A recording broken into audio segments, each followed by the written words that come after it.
پێشمەرگەکان سەرتاسەری کوردستان ئازاد کرا و پەیتا بە پەیتا تاکو لە 21 سێ گەیشت لە شاری کەرکووک ئازاد کرا. ئەم سەربەرزیە لە نۆی ئازار نۆی سێ بەر قەزا خۆشەویستەکەمان کەوت و برا پێشمەرگە و خەڵکی بە شەڕەفی شەقڵاوە تێکڕا بە یەک دەنگ بە یەک دەست بە یەک ڕەنگ ڕاپەڕین دژی ڕژێمی چەوساوە و ڕژێمی گۆڕ بە گۆڕچووی بەعەس.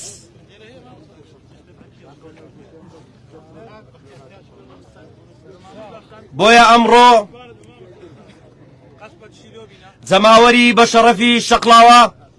لەسەر چیای سۆرچی سەرکەش و بەرامبەر چیا سەربڵند و چیا پڕخوێن و چیا خۆڕاگرەکەی سەفینی خۆشناوەتی وەستاوین.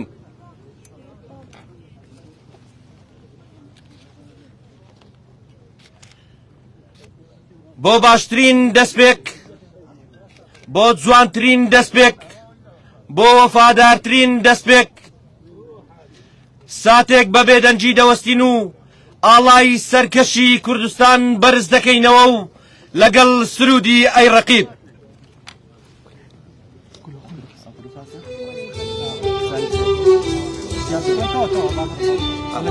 گروپی ئاڵا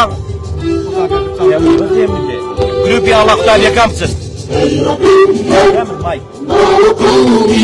گروپی ئاڵا گروپی ئاڵا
سوپاس بۆ گروپە جوانە قوتابیانی قوتابخانەی کاوێسی بنەڕەتی.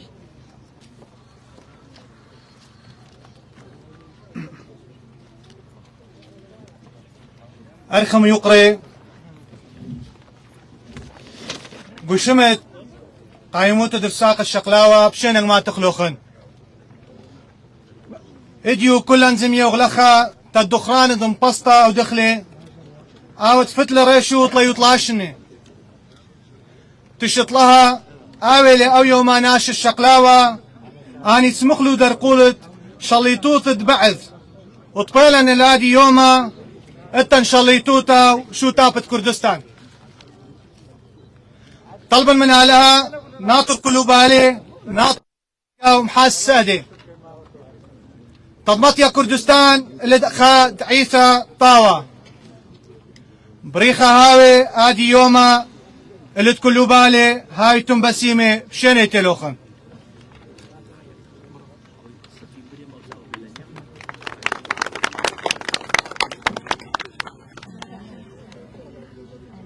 خۆشبەختانە قەزای شەقڵاوە قەزای ئازادی خواز و قەزای پێکەوە ژیانە. بۆیە ئەمڕۆژ وجودیوان جێی خۆشحاڵی و جێی سەربەرزی هەمومانە کە هەم برا موسڵمان و هەم برا مەسیحیەکان و گشت میوانەکان و ئەوەی خەرچی شەقڵاوە و دەریوی شەقڵاوە بە خۆشحاڵیەوە بە برایانە و بە ئازادی پێکەوە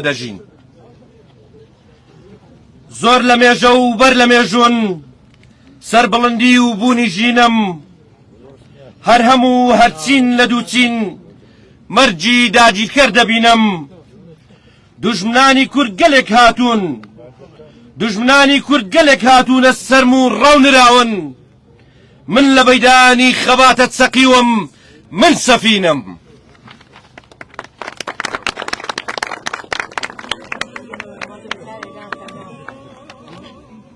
پێشەکی بە ناوی پەروەرێنی مەزن سڵاوی زانست و خەبات لێوەی ئازیز و خۆشەویست سپێدەی کامەرانیتان باش بە خێرهاتنێکی گەرمی ئەم میوانە بەڕێزاناکەم من قوتابی لەنیا ڕەحمان بەرپرسی لیژنەی قوتابیان لە ئامادەی بەردە قارەمانی کچەن بە باشم زانی ئەمڕۆ وەکو یادی ئازادکردن و هەروەها وەکو ڕاپەڕینی شەقڵاوە شارێکتان پێشکەش بکەم لەژێر ناونیشانی ڕاپەڕین ڕاپەڕین یەک دەکەوین یەک بکەوین سەر دەکەوین گەلی ئێمەش هەموو خوازیاری هەوا و ئاو زەوین کووردە زۆر جار بووە زۆری وەسەر کەم زۆری وەسەر زۆر بکەوێ قەت مەڵێ دوژمنی مە زۆرە بەڵام ئێمە کەمین گەر لەسەر کلکە لەگەڵما وەکو ماری جەنگی لەی مەترسە فڕوفی شاڵە لە ڕێیدانێ کەمین خەوی زۆر بوو گەلی ئێمەی لە قوڕی غەفڵەت خست مرد و مەردانە وەرن تۆبی خودا بانەخەوین هەر شەوە بۆمە برا کاتی گەمارۆی دوژمن تا بزانێنەتەوی ئێمە هەموو پیاوی شەوین گەرچی ڕێ ئەستەمە پڕدرکە ئەگەر تێکرابین لەو هەموو بەندەن و شاخ و چڕە زوو تێدەپەڕین گەر هەڵۆیە نەتەوی بۆ تەکوڵۆی سەرڕێمان ئەو کە خاوەن گوڕ و دەندووکە مەگەر ئێمە کەوین پەڕوپۆی هەڵدەوەرێنێ نەتەوەی کاوە برا گەل ئەگەر یەککەوێ داگیرکەران نەخشی زەوین شوڵی باریک هەموو پێکەوە بایدەن پتەون با هەموو دەست بگرین تاکو نەنەوین ڕاپەڕین یەک دەکەوین یەک بکەوین سەر دەکەوین زۆر سپاس طبعا بەباشم زانی شعرێکی ترتان پێشکەش بکەم لەژێر ناونیشانی ئەیوەتەن مەفتونی تۆم و شێوەتم بیرکەوتەوە وەختی بەندی و ئەسارەت پێ بەبەند و کۆتەوە من لە زیکر و فکری تۆ خافڵ نەبووم وا تێ نەگەیت حەبس و تێ هەڵدان و زیلەت تۆی لەبر بردوومەوە بەو خودایەی بێشەریک و لامەکان واحیدا عشقی تۆ جۆرێک لە دڵما ئاگری کردوتەوە ئاگرێکی وەها هەزار ساڵ ئاوی بڕژێنیتە سەر قەت گر و کڵپە و بڵێسەی تا ئەبەد نەکوژێتەوە باسی مەحزوری و کەساسی خۆت مەکە توخوا وەتەن چونکە بەم باسە برین و زامەکانم ئەکولێتەوە ماتەمینی تابەکەی پێ بکەنە و سەر هەڵبڕە شۆڕەتت وا عالەمی گرتۆتەوە نەکبەتی لاچ و سەعادەت بۆتە پشتیوانی تۆ کەوکەبی بەخت و فریشتت بەرزە ئەدرەوشێتەوە گەرچی بینێکە زەلیل و دیری دەستی زاڵمی نۆبەتەی شادیە ئەو جانا حەزت لێک بێتەوە لافی میلەت بەدەم لەم عەسرەدا کەڵکی نییە ڕۆژی هەوڵ و هیممەتە گۆی هونەر ئەبڕێتەوە بێ قسوورە چەندە سوورە سەد شکر ئەولادەکەت وا لە ڕێی تۆدا لە خوێنە سەیری چۆنەتڵێتەوە بەسێ تەعنەم لێمەدە هەر ڕۆڵەکەی جارانتم زۆر سپاس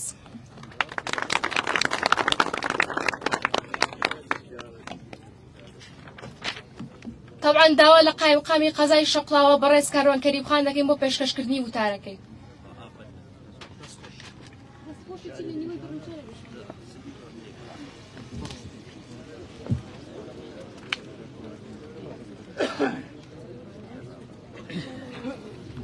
بەناوی خوای گەورە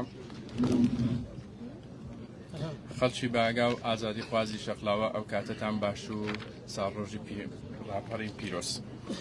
یادی ڕۆژی ڕزگاری وڵات شانازمەندترین ڕۆژی گەلێکی پێگەیشتووە کە شەرم لەژێر دەسەبوون دەکاتەوە و نیشانەی ئاگایی ئەو گەلەیە. جەماوەری کورد لە خۆرهەڵاتی ناوینێکدا ڕاپەڕیون کە دەیان کۆدەتا و شۆڕشی تێدا کراون، بەڵام ئاکامی زۆربەیان گەیشتۆتە بنبەستی دیکتاتۆریەت و سوڵتەگەری و ئایدۆلۆژیای توندڕە و کە تێیدا گەل و وڵاتەکەیان دواخستەوە و ناوچەکەیان تووشی ئاژاوە کردووە. بە پێچەوانەی هەرایە جزمەکان گەلی کورد بەبێ ئەوەی دەوڵەتی سربەخۆی هەبێت لە دوای ڕاپەڕین وێڕای هەموو کێماسیەکان بە هاوکاری دۆستەکانی و بە پشتیوانی خەڵک بە سیستەمی فرەحیزبیەوە پەرلەمانی دانا، دیموکراسی کردە دروشمی خۆی و پێکەوەژیانی ئاشتیانەی وەک نمونەیەکی بەرز لە ڕۆژهەڵاتی ناوەڕاست نیشاندا. لە ناوچەیەکدا کە حکوومەتی ئیدۆلۆگ و بیری دۆگم و دەسەڵاتی میلیشاتی تێدا حاکمە، چاوی دەستەڕۆیانیان بەرایی نادات ئەم وێنەی هەرێمی کوردستان ببینن. بۆیە دوژمنانی ئەزموونی کوردستان کە حکوومەتی هەرێم بە هەڕەشە بۆ ناوخۆی خۆیان دادەنێن، هەموو هەوڵێکیان داوە تاکو و هەرێمی کوردستان نەمێنێت. بەڵام کورد بە خۆڕاگری و ئومێدەوە لە ڕۆیشتن بەرەو ئامانجەکانی پێشکەوتن و سربەخۆیی بەردەوامە. ئێستا نەیارانی کورد بە برسیکردن و ستەم و ڕشتنی ژەهری بێهیوایی و بڕیاری ناڕەوا دەیانەوێ ئەم ئەزموونەی کوردستان تووشی کۆسب بکەن. هەر ئەو جیاکاریەی ئێستایە ڕەوایەتی زیاتر دەداتە سربەخۆیی هەرێمی کوردستان. یەکێک لە پیلانەکانی دوژمنی کورد ئەوەیە کە دەست بخەنە ناو هەڵبژاردن و درز لە نێوان خەڵک و حکوومەت دروست بکەن و بەو جۆرە مەشروعیەت لە حکوومەتی کوردستان بستێننەوە. بەڵام حکوومەتی دەستنیشاندەی خەڵک هەر بە خەڵکی بە ئاگا و زانا دەپارێزرێت. پێویستە ئەو خەڵکەی کە دوێنێ خوێنیان بۆ ئەو نیشتیمانە ڕشتووە ئەمڕۆ لە داهاتوشدا بە ئاگاییەکی پترەوە پیلانی دوژمنانی کوردستان پوچەڵ بکەنەوە. ئامادەبوانی هێژە یادی ڕاپەڕین بەو حەماسەتەوە وەک مانۆڕێکی جەماوەری ئەوەی بەناحەزان نیشان دەدات کە دەستبردن بۆ ئامانجە پیرۆزەکانی گەلێک شتێکی ئاسان نییە و هێشتا خەڵک لە مەیداندان.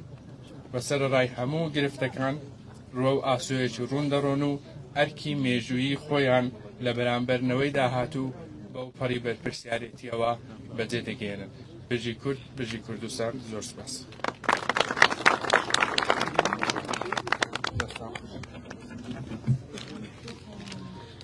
ڕاپەڕینی شەقڵاوە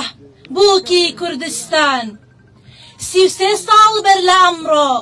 خەڵکی شەقڵاوەی خۆڕاگر، خەڵکی بناری چای سەفین ڕاپەڕین بەرامبەر بەعس و دار و دەستەکەی، ڕاپەڕین بەرامبەر ستەم و داگیرکاری و خوێنمژین، ڕاپەڕین و داوای ئازادی و مافی خۆیان کرد، ڕاپەڕین و پەیامی بژی کوردستانیان بەرز کردەوە.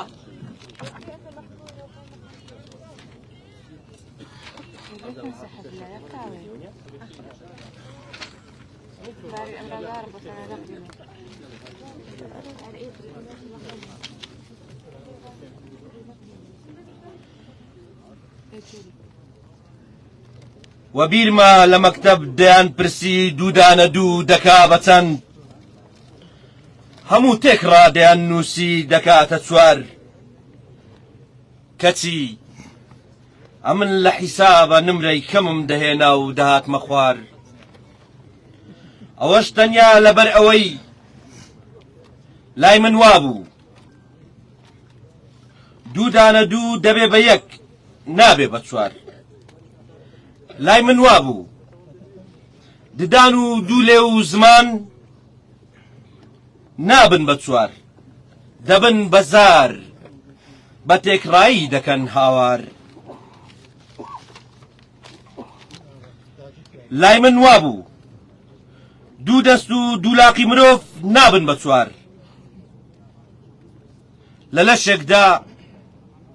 لە لەشێکدا وادێنە کار. لای من وابوو گەڕک، خان و کۆڵان، شەقام نابن بە چوار، دەبن بە شار. تێیدا دەژین دەوڵەمەند و خەڵکی هەژار. لای من وابوو کۆڵکە و ڕیشە، لق و گەڵا نابن بە چوار، دەبن بە دار. هێندێک کورت و هێندێک درێژ وەکو چنار لای من وابوو ئەوین و دڵ جوانی و پاچی نابن بە چوار دەبن بە یار لە لای دڵدار ئەو هەمووی وا دوو بە دوو دەبن بە یەک نابن بە چوار یەکجار زۆرن بەڵام لەکوێ دێنە ژمار تەنیا ئەوەندە دەزانم ئەگەر لەشم 100 پارچەکەن بمدەنە ژێر گولە و ڕەتبار بچمە سەردار قسەی دڵم دێتە سەرزار کوردستان هەر وڵاتێکە و نابێ بە چوار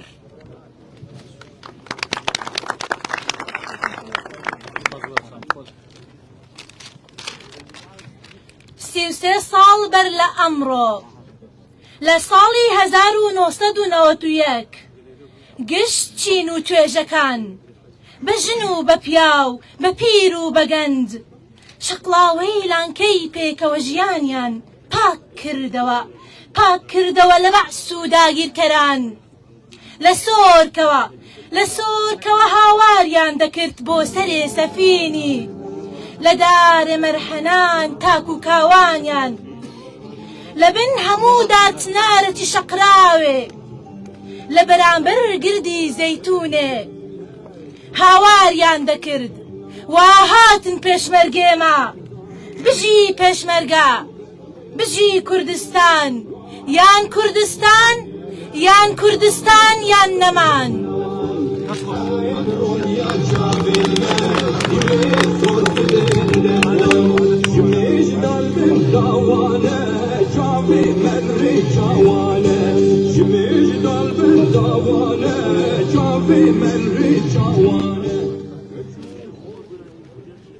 بەناوی قایم قامێتی قەزای شەقڵاوە ئەو پەڕی ڕێز و سوپاس خۆمان ڕادەگەینین هەم بۆ ئامادەبووان وە سوپاسێکی تایبەت بۆ گروپی شاخەوانی شەقڵاوە کە هەموو کاتێک لە چالاکیەکان ئامادەنە و گەورەی ئەوان و ماندبوونی ئەوان بەرز دەنرخێنین بۆیە هەر لەم بۆنێدا داوا لە سەرۆکی گروپیان بەڕێز حاجی ڕزگار دەکەین بفەرمێ بۆ پێشکەشکردنی وتەی جەنابیان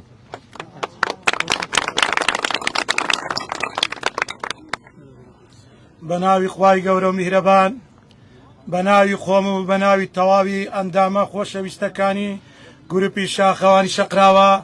بە خێراتنێکی یەکەیەکەی ئەو میوانە خۆشەویست و بەڕێزانە دەکەم بەخێر بێن سەر و سەرچاومان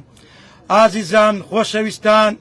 لە لای هەمووتان مەعلوم و ڕوون و ئاشکرەیە گروپی شاخەوانی شەقراوە گروپێکی خۆنەویستە گروپێکە تاکە ئامانجی خزمەتکردنە بە خاک و نیشتیمانی خۆی و وە تایبەتی شاری شەقراوەی خۆشەویست جا خۆشەویستان لەو بۆنە نیشتیمانیەی 33 ساڵ تێپەڕی بەسەر ئازادکردنی شاری شەقراوەی خۆشەویست بە پێویستمان زانی دوو ئاڵای کوردستان بکەنیە دیاری بۆ شاری شەقراوەی خۆشەویست و بۆ بنەماڵی شەهیدە سەربەرزەکان ئەو ئاڵایانە یەک ئاڵای بەرزمان کردیتەوە ئاڵای دووەمیش کە لە بەردمان دروست کردووە و بە ناوی خۆم و تەواوی ئەندامەکانی گروپی شاخەوانی شەقراوە دووبارە بە خێراتنتان دەکەم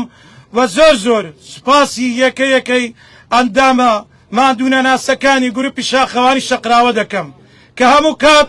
لەگەڵ حاجی ڕزگار وەکو چای سەفین لە پاڵ پشتم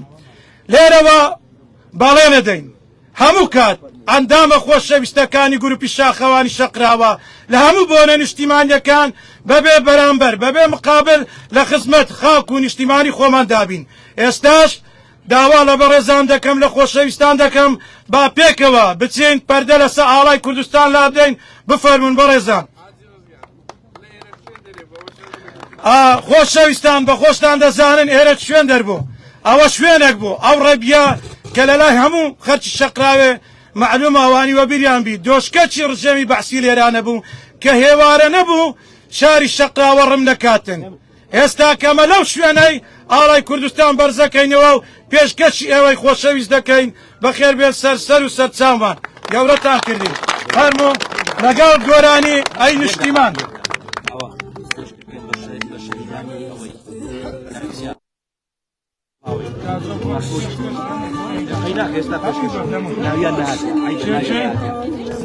لا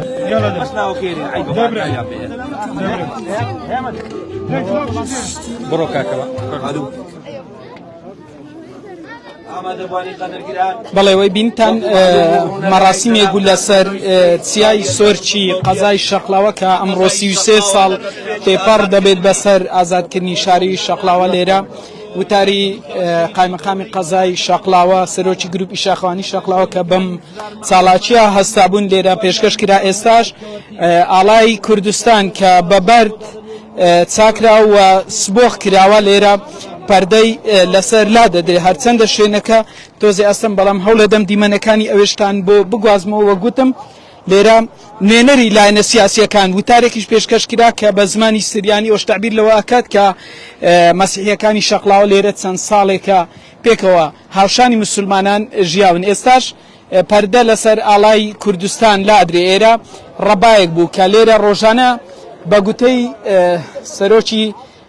گروپی شاخوانی شەقلاوە خەڵکی ئەم ناوچەیە بە دۆشکە بە بیکەسی لێرە تەقە لە خەڵک کراوە لە ڕاپەڕنی بە 33 ساڵی تێپەڕبوون بەسەر ئازادکردنی شاری شەقلاوە دوو شەهید لەم ڕزگارکردنی شەقلاوە جانی خۆیان پێشکەش بە خاک و نیشتیمان کرد و حەب برینداریش لە ئازادکردنی شەقلاوە بریندار بوونە دوو کەس گیانیان لەدەسە و هەفتیش بریندار بوونە دیمەنی ئێستای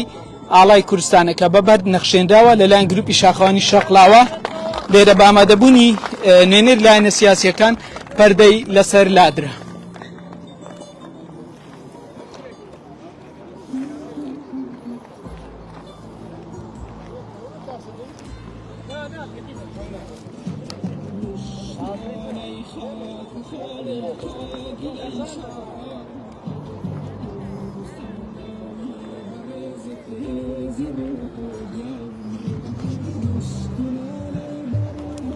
دیمەنی ئێستای سەرچیای سۆرکە لە قەزای شەقلاوەوە گوتم ئەمڕۆ بە ئامادەبوونی لایەنە سیاسیەکان قایمەقامێتی ئەم شارە یادی 33 ساڵەی ڕزگارکردنی شەقلاوە دەکرێتەوە لە ڕژێم بەعزی لە ناوچوو کە 33 ساڵ لەمەوبەر خەڵکی شەقلاوەش هاوشەوی شارەکانی تری هەرێمی کوردستان ڕاپەڕی و لە ئەنجامی ئەم ڕاپەڕینەدا لە شەقلاوە دوو کەس شەهید بوون و 7 کەسیش بریندار بوون لێرە شوێنێکی استراتیژیە دەڕوانێتە تەواوی سەر شاری شەقلاوە ئەو دیمەنانەی دەبینن دیمەنی ئێستای شەقلاوەیە کە وە گوتم سەرچیای سۆرکە شوێنێکی استراتیژی هەر بۆیە ڕەبایەک لێرە هەبووە ئێستا لە شوێنی ئەم ڕەبایە ئاڵایەکی کوردستان لێرە نەخشێنراوە کە بە نەخشی کوردستان وەک دەبینن سوور و سپی و زەر لە نێوڕاستیش زەرد هەیە ئەمە تعبیر لەوە ئاکات کە کورد قەت خۆی ناچەمێنێت کورد هەمیشە ورەی بەرزە بۆ ئێرە ئەم شوێنە بووە کە پێشتر ڕژێم بەعز لێرە ڕەبایەکی دانابوو تەقەی لە خەڵکە کرد خەڵک لەم شوێنە شەهید بوونەوە گوتم شوێنێکی استراتیژی هەر بۆیە لێرە گروپی شاخوانی شەقلاوە ئەم ئاڵایان لێرە دروست کردووە